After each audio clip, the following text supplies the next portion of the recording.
स्वास्थ्य नमो बुद्धाय, जय भीम, जय संविधान। साथियों, आज के इस वीडियो में हम बेहद ही महत्वपूर्ण टॉपिक पर चर्चा करेंगे। महत्वपूर्ण इसलिए हो जाता है क्योंकि साथियों इस समय हमारी भारत की जो सरकार है वो सरकार हमारा फंडामेंटल राइट्स, हमारा मौलिक अधिकार छीन रहा है।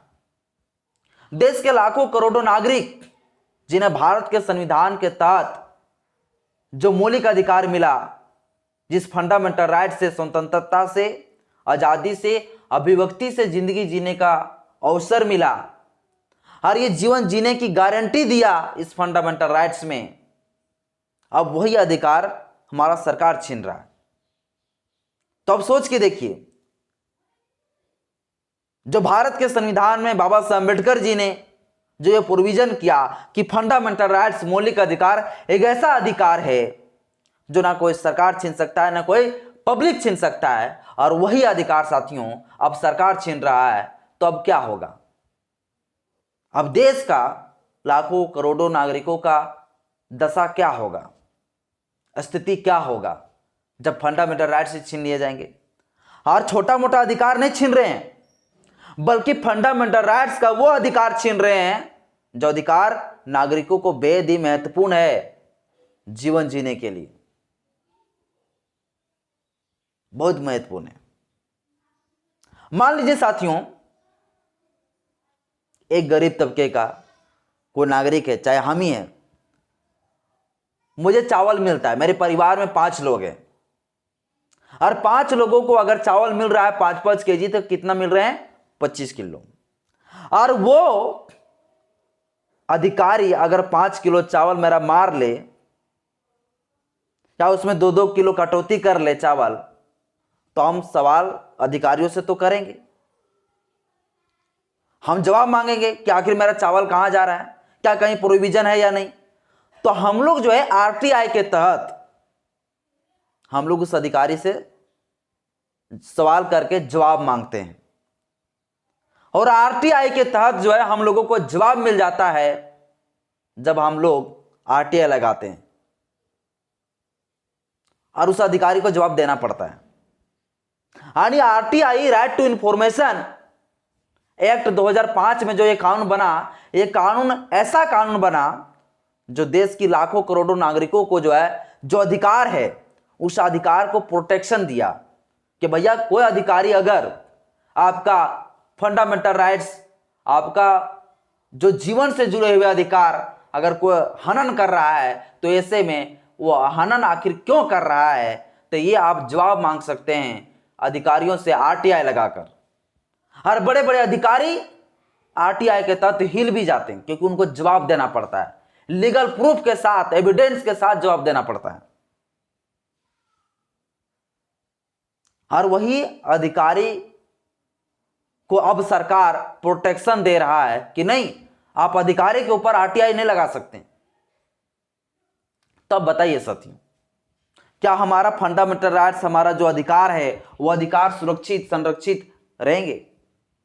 नहीं, खत्म हो जाएगा, सारे फंडामेंटल राइट्स छीन लिए जाएंगे। क्योंकि महत्वपूर्ण वही है, सूचना का अधिकार, जिसके तहत हम सभी लोग नागरिक, जब हमारे अधिकार का हनन होता है तो आरटीआई के तहत हम जो है जवाब मांगते हैं, लेकिन वही अब हमारा छीन लिया जा रहा है।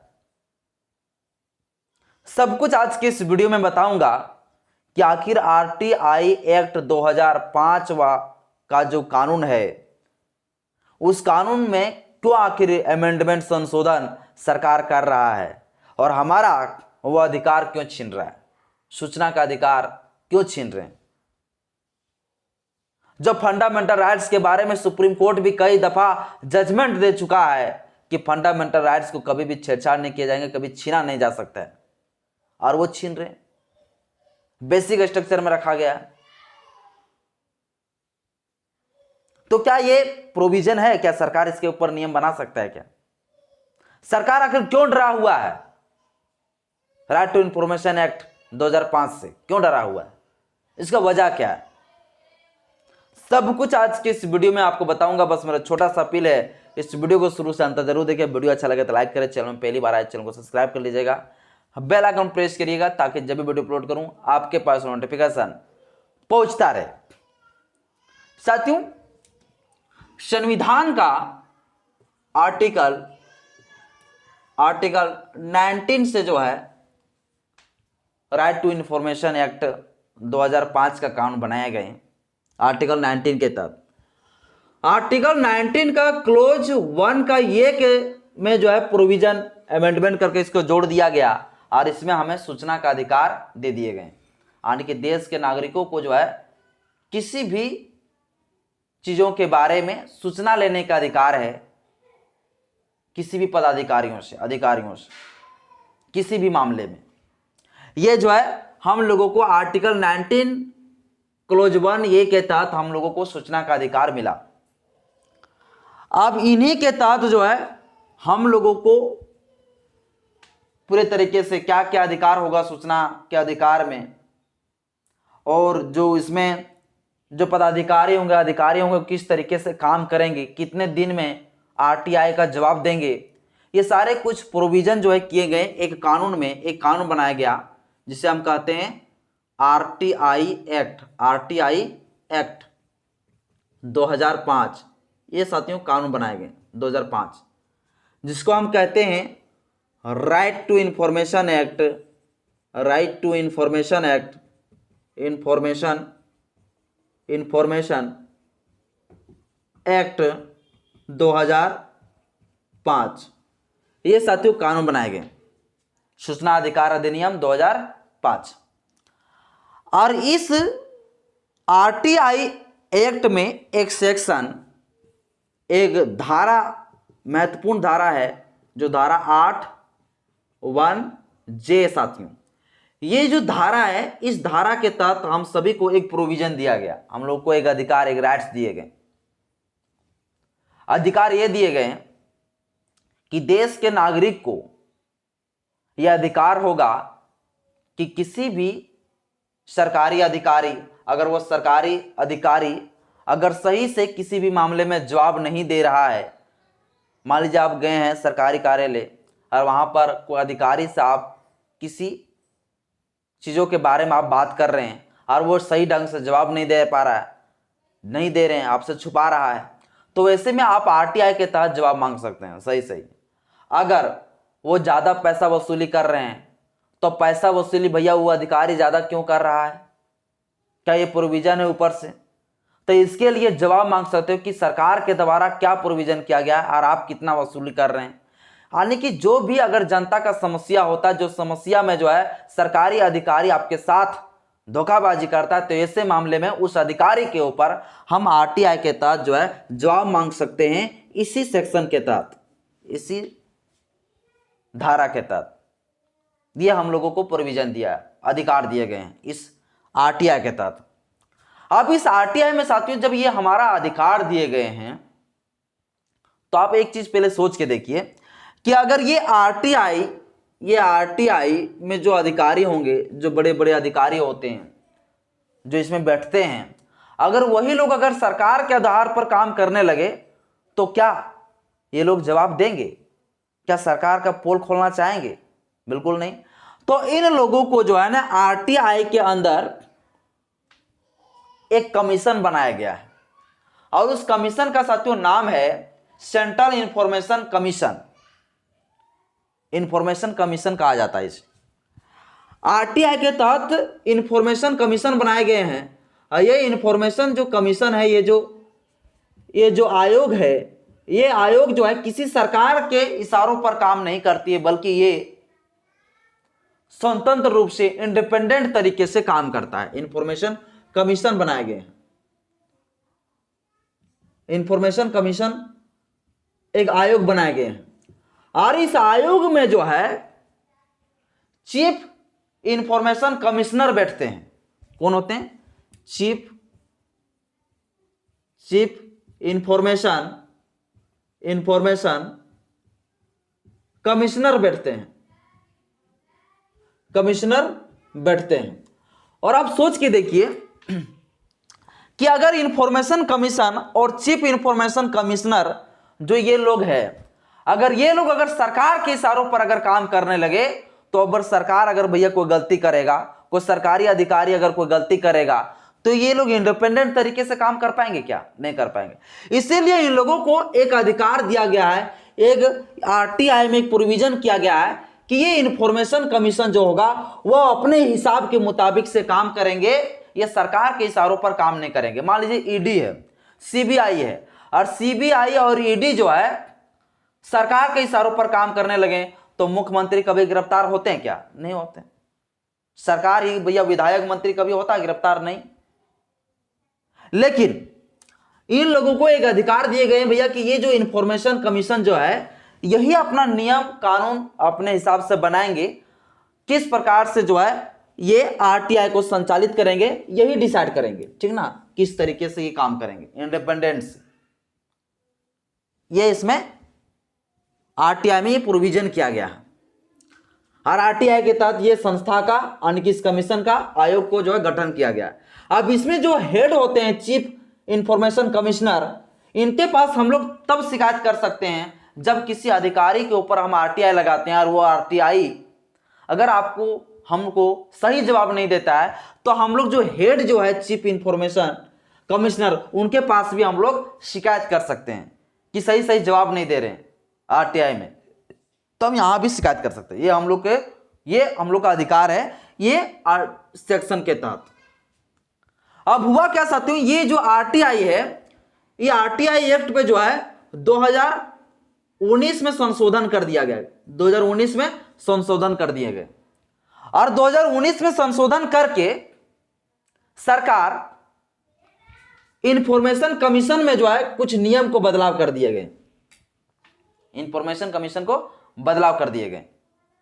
बदलाव ये कर दिए गए कि ये जो इंफॉर्मेशन कमीशन होगा वो सरकार के इशारों पर काम करेगी, जो कि एक इंडिपेंडेंट जो है इंडिपेंडेंट तरीके से ये काम करते थे, किसी सरकार से नहीं डरते थे। लेकिन जब 2019 में आरटीआई में जब संशोधन किए गए तो कह दिया नहीं कि इंफॉर्मेशन कमीशन जो होगा वो हमारे इशारों पर काम करेगा, मेरे अनुसार से काम करेंगे। इसके बाद साथियों इनके सैलरी पर भी डिसाइड, इनके सैलरी कितना मिलना चाहिए, कब मिलना चाहिए, जो चीफ इंफॉर्मेशन जो कमिश्नर होते हैं उन लोग को चुने जाते हैं 5-5 साल में। तो ये सारे कुछ जो है ना राइट्स, ये अधिकार केंद्र सरकार अपने अंदर ले लिया, यानी कि मेरे हिसाब से जो है इंफॉर्मेशन कमीशन काम करेंगे, चीफ इंफॉर्मेशन कमिश्नर जो होगा मेरे अकॉर्डिंग काम करेंगे, यानी कि इंडिपेंडेंट तरीके से जो काम करते थे वो अधिकार छीन लिए गए इस जब 2019 में जब संशोधन किए गए इसमें। तब अब साथियों समझिए अभी आखिर सरकार क्या कर दी। तभी साथियों सरकार ये कर दी है कि आप लोग जानते होंगे कि 2023 में एक कानून बना हुआ है, अगस्त में यह कानून बन के तैयार हुआ, डीपीडीपी एक्ट। डीपीडीपी एक्ट क्या है भैया? Digital personal data protection act 2023। ये साथियों जो कानून है जिसको हम कहते हैं डिजिटल व्यक्तिगत डाटा संरक्षण अधिनियम 2023, ये जो साथियों जो कानून है, यह कानून में साथियों एक सेक्शन है, एक धारा है, एक सेक्शन है, वो सेक्शन साथियों 44 का क्लोज 3 है। और 44 का क्लोज 3 जो सेक्शन है उस सेक्शन में एक प्रोविजन किया गया है, प्रावधान किए गए हैं। क्या प्रावधान किए गए हैं? प्रावधान साथियों ये किए गए हैं जो व्यक्ति जो आरटीआई के तहत किसी भी अधिकारियों से सूचना मांग लेते थे वो अब सूचना नहीं मांग सकते। अधिकारी सीधे कह देगा कि मुझे जवाब नहीं देना है, यह मेरा व्यक्तिगत डेटा है, इस डेटा को प्रचार और प्रसारित मैं नहीं कर सकता हूं। अगर मैं ये डेटा आपको देता हूं तो ये डाटा जो है पूरा तरह से सार्वजनिक हो जाएगा। इस प्रकार से किसी एक व्यक्ति का या फिर हमारा विभाग का जो है जो प्राइवेसी है उसका उल्लंघन हो जाएगा। ये कहकर साथियों अब अधिकारी क्या करेंगे? आरटीआई का जवाब ये लोग नहीं देंगे, क्योंकि अब इस जो है आर्टिकल 44 सेक्शन 44 का सीधे ये कह दिया कि किसी भी अधिकारी से तुरंत ही जवाब आरटीआई के तहत, अगर अधिकारी को लगे कि इस मामले पर जो है मुझे जवाब नहीं और फिर भी उसके ऊपर अगर कंप्लेन करेंगे तो वो सीधा से हम जो है आप सकता हूं, कोई आरटीआई का मैं जवाब नहीं दे सकता हूं क्योंकि ये मेरा पर्सनल व्यक्तिगत डेटा है और इस व्यक्तिगत डेटा को जो है मैं सार्वजनिक नहीं कर सकता हूं या सरकार का डेटा है, यह सरकार की डेटा को मैं सार्वजनिक नहीं कर सकता हूं। अगर यह सार्वजनिक होगा तो इस प्रकार से मेरा प्राइवेसी का और सरकार की प्राइवेसी का उल्लंघन हो जाएगा, और ये कह के साथियों आरटीआई का जवाब हम लोगों को नहीं मिलेगा। यानी कि जनता का अधिकार, हमारा फंडामेंटल राइट्स अगर उल्लंघन हो रहा है भैया, तो हम लोग अगर आरटीआई के तहत जवाब मांगेंगे तो ये सरकार, ये अधिकारी हम लोग को जवाब नहीं देगा। ये साथियों अधिकारियों को बचाने का एक बहुत बड़ा साजिश कर दिए हैं इसके तहत। मान लो कि एक हॉस्पिटल है और एक हॉस्पिटल में हम इलाज कराने के लिए चले गए, ठीक ना। अब हमें जो है संविधान का आर्टिकल 21 के तहत हमें जो है निजता का अधिकार है भैया, कि अगर एक व्यक्ति को यह अधिकार है कि अगर वो हॉस्पिटल चले जाते तो उसको निःशुल्क सेवा करे, ईमानदारी से सेवा करे, उसका पूरा अच्छा से प्रोटेक्शन करे, ध्यान रखे, सही से इलाज करे, कोई लापरवाही ना करे। लेकिन अगर कोई हॉस्पिटल का डॉक्टर नर्स आपके ऊपर कोई लापरवाही कर देता है, आपके परिवार का, आपके घर का कोई व्यक्ति का मृत्यु हो जाता है, अगर आप आरटीआई के तहत कोई जवाब मांग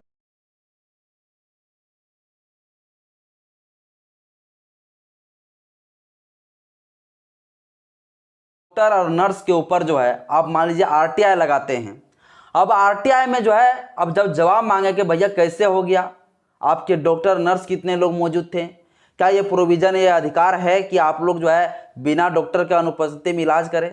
तो इस प्रकार से जब आरटीआई के तहत जो है अगर जवाब मांगते हैं तो आपको जवाब नहीं देगा, सीधे क्या कह देगा कि भैया डीपीडीपी एक्ट जो है उसमें जो सेक्शन 44(3) है उसके तहत हमें अधिकार मिला है। वो अधिकारी कहेंगे हमें अधिकार मिला है कि हम व्यक्तिगत चीजें जो है या सरकारी वाला चीजें जो है कुछ ऐसा डेटा है जिसको हम आपके पास सार्वजनिक नहीं कर सकते, ये मेरी प्राइवेसी की बात है, ये मेरी प्राइवेसी का अधिकार है। यह कहकर साथियों आपको जवाब, हमको जवाब नहीं मिलेगा। और पता है इस प्रकार से सरकार क्यों लाया है कानून, क्योंकि मोदी जी को खुद साथियों एक बार धुलाई हो गया आरटीआई के तहत, मोदी जी के ऊपर उंगली कर दिया लोग, और मोदी जी इसीलिए गुस्सा के फार हो गया कि मेरे ऊपर उंगली करेगा। आप लोग जानते हैं कि मोदी जी को डिग्री को लेकर खूब ज्यादा एक समय जो है कंट्रोवर्सी हुआ था, और मोदी जी का डिग्री देखने के लिए एक शख्स जो है डीयू में, दिल्ली यूनिवर्सिटी में आरटीआई लगा दिया, और आरटीआई के तहत ये जवाब मांगा कि मोदी जी का सच में एडमिशन हुआ था क्या, एडमिशन हुआ था तो एडमिशन वाला लिस्ट दिखाइए, वो डायरी दिखाइए, वो रजिस्टर दिखाइए। इसके बाद कब वो मैट्रिक कब यहाँ पर डिग्री लेके यहाँ से गए हो, कब वो एडमिशन लिए थे, उसका रोल नंबर बताइए, उसका मार्कशीट बताइए, उसका कितना मार्क आए थे किस सब्जेक्ट में, ये मुझे बताइए। दिल्ली यूनिवर्सिटी से साथियों जब जवाब मांगा गया ना, इसके बाद दिल्ली यूनिवर्सिटी के जो हेड थे वो चले गए सीधे कहाँ, हाई कोर्ट। फिर हाई कोर्ट से मामला पहुंच गया साथियों सुप्रीम कोर्ट। तो मोदी जी के ऊपर भी ये आरटीआई के तहत जो जवाब ले लिया था, मतलब सवाल कर दिए थे और जवाब मांग दिया था। अब मोदी जी को इसी चीज से चिढ़न लगा, बोला भैया अब हमसे भी सवाल, मेरे ऊपर उंगली करेगा आरटीआई के तहत, चलो अब हम आरटीआई को ही खरीद लेते हैं। तो आरटीआई को साथियों अब अपने अंडर कर लिया है मोदी सरकार, और इसमें जो है डीपीडीपी एक्ट जो है, जो डीपीडीपी एक्ट का 44 सेक्शन जो है, इस सेक्शन के तहत जो है, जो हमारा जो सेक्शन है 8(1)J, यह अधिकार का साथियों क्या कर दिया, अमेंडमेंट कर दिया, संशोधन कर दिया, यानी इस अधिकार में हमारा क्या कर दिया, संशोधन करके हमारा अधिकार को खत्म कर दिया। बात साथियों इस विषय पर आप क्या सोचते हैं, मुझे कमेंट बॉक्स में अपना राय जरूर बताइएगा। जय भीम, जय संविधान, जय विज्ञान, जोहार।